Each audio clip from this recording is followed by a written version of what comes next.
Alors justement, la transition est toute trouvée, Jean-Marie Le Pen, pour évoquer en quelques mots la situation internationale. Tout d'abord, ce qui se passe en Syrie. Est-ce que vous condamnez les massacres qui sont perpétrés actuellement en Syrie? Faut-il, selon vous, un départ de Bachar el-Assad? Je suis frappé par le parti pris des médias français sur cette histoire de la Syrie. Je tiens tout de suite à vous dire que je ne connais pas M. Assad. Moi, je ne l'ai jamais reçu à Paris, pas plus que je n'ai reçu M. Kadhafi. Mais enfin, les gens qui les ont reçus ont peut-être quelques responsabilités. Mais je vois les images des bombardements, je vois un obus toutes les minutes, tous les 2 minutes. Il y a quand même 30 secondes sur Tokyo, 30 secondes sur Tokyo, 100 000 civils tués, 30 secondes. Nagasaki, Hiroshima, 80 000 morts civils. Dresde, 200 000 morts civils.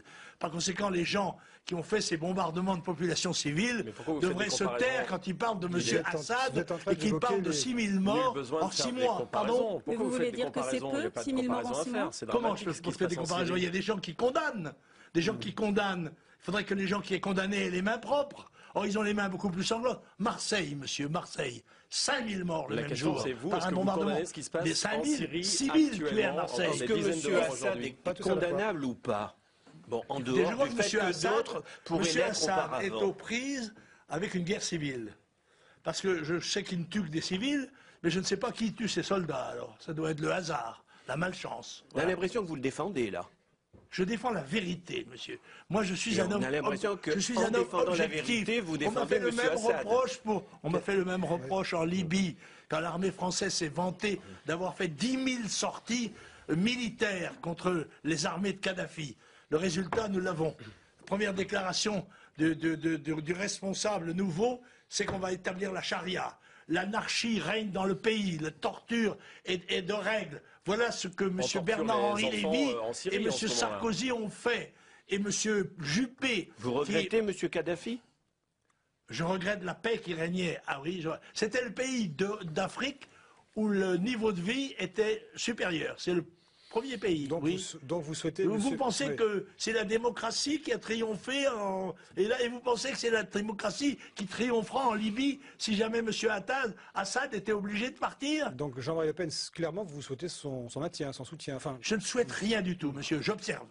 Je suis neutre. On a l'impression, d'écouter quand même. Infiniment, mon opinion est liée au sentiment que j'ai de la vérité. Et quand je vois des campagnes de propagande, eh bien, je me défie. Je compare ce que dit la propagande et ce que je vois moi-même, ce que je peux contrôler moi-même, les informations qui me parviennent. Et elles ne sont pas parallèles, voyez-vous? Par conséquent, je conserve ma liberté, à moins que vous ne me disiez, Monsieur Le Pen, vous avez encore dérapé, vous devez condamner Assad. C'est pas possible, c'est impossible, il faut condamner Assad. On essaie simplement de comprendre votre point de vue. Il est de dire que M. Assad est libre de bombarder des populations civiles, que le président Assad est libre de faire bombarder des populations civiles, si c'est pour le maintien de la paix dans son pays. C'est ça que vous dites. Oh, madame, on a bombardé des populations civiles dans beaucoup d'autres circonstances. Ne serait-ce que la commune, vous voyez, dans notre pays. On a fusillé 30 000 civils insurgés. C'est une question à laquelle vous voulez pas répondre. Ça n'a jamais rien à voir. Ce qui se passe aujourd'hui, ça n'a rien à voir avec la commune. Racontez-nous ce qui se passe aujourd'hui. Vous avez l'air d'être un expert de la chose. On va faire un cours d'histoire, simplement, ça n'a rien à voir. Quelle est votre réaction par rapport à aujourd'hui, les tortures d'enfants et les bombardements quotidiens sur la ville de Homs? Vous avez été témoin de tortures d'enfants? C'est rapporté par les journalistes qui sont sur place. Par Bernard-Henri Lévy? Non, il y a des journalistes qui sont sur place. Par des journalistes qui sont sur place. Certains sont morts. Vous contestez le fait qu'il y a des journalistes morts là-bas? Certains sont morts. Oui, mais certains sont morts, oui. Oui. Bon.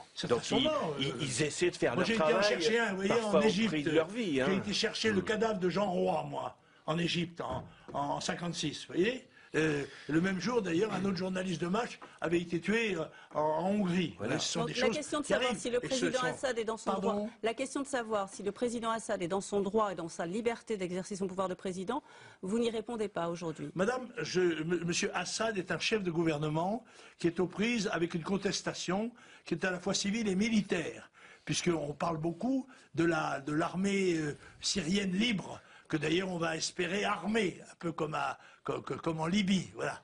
Et je ne trouve pas anormal de voir les Syriens de l'État, enfin l'État syrien, se défendre contre ces activités. Et les populations civiles, ce sont des dégâts Madame, collatéraux. les populations civiles, je viens de vous citer quelques exemples de la Deuxième Guerre mondiale, où il y a eu des millions de civils qui ont été tués, des millions, attendez, délibérément. Ce ne sont pas des civils qui ont été tués comme ça, au hasard des échanges de feu. Non, non. Ce sont des villes qu'on a délibérément écrasées, des villes civiles, dans le but de faire capituler le gouvernement. Cette définition, c'est celle du terrorisme. Est-il normal que l'Iran accède à l'arme nucléaire? Je ne sais pas s'il est normal. C'est un pays de l'ONU, n'est-ce pas, hein? Je crois qu'elle n'a pas l'intention d'acquérir l'arme nucléaire, mais de se doter d'une industrie nucléaire. Et j'estime qu'elle en a tout à fait le droit. On ne voit pas pourquoi l'Iran n'aurait pas les mêmes droits que ses voisins. D'ailleurs, il y a des pays qui ont la bombe atomique dans le coin. Hein. Il y a Israël, il y a le Pakistan, l'Inde, la Chine, la Corée du Nord et bien d'autres. Donc il est normal que l'Iran l'ait en parallèle avec Israël. Je ne sais pas, madame. À ma connaissance, le gouvernement iranien nie avoir des intentions militaires. Par conséquent, je m'en tiens à sa déclaration. Voilà, cela étant, je crois que si ça se produisait, eh bien, il y aurait un phénomène de dissuasion, en fait. On sait bien que c'est l'équilibre de la terreur. Cela étant, il est bien évident que la profusion de l'arme nucléaire dans le monde peut avoir des conséquences absolument dramatiques sur la paix de celui-ci. Et moi, je crois qu'il y a une politique à préconiser. Ce serait le désarmement nucléaire. C'est-à-dire que les pays qui ont des armements nucléaires commencent progressivement à désarmer pour prouver leur désir de paix.